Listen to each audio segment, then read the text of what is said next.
আমি কিন্তু হজের আর তাবলিগ জামাতের দুইটার ঘোরতর বিরোধী।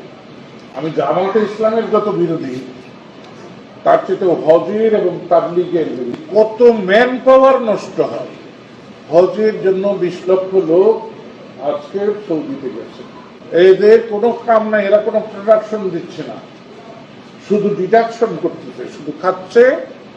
হ্যাঁ, দেশের টাকা নিয়ে যে ওদের দিয়েছে। এবার এই যে যদি আমার বাংলাদেশ থেকে 1 লক্ষ লোক যায়, 5 লাখ করে টাকা যদি খরচ হয়, তাহলে কত টাকা হইল? 500 কোটি বোধ। আমি অঙ্ক জানি না। আব্দুল্লাহ পুত্র মোহাম্মদ খুব বুদ্ধিমান জ্ঞানী লোক। তিনি দেখেছেন এই ডাকাত খনি জাজিরাতুল আরবে, যেখানে কোনো ফসল উৎপাদন নেই, এই সালা পেটটা চলবে কি করে। তাই একটা ব্যবস্থা করেছেন যে সারা পৃথিবী তার বিশ্বাসী লোকরা ওখানে যাবে, ওই হনুমান করে। দ্বিতীয় হচ্ছে একটা জামাত, তাবলিগ জামাত, মিনিমাম 20-25 লক্ষ লোক এক সময় ওখানে উপস্থিত হয়। নিজেদের তো কর্মসময় নষ্টই, সারা দেশের গাড়ি ঘোড়া বন্ধ হয়ে যায়।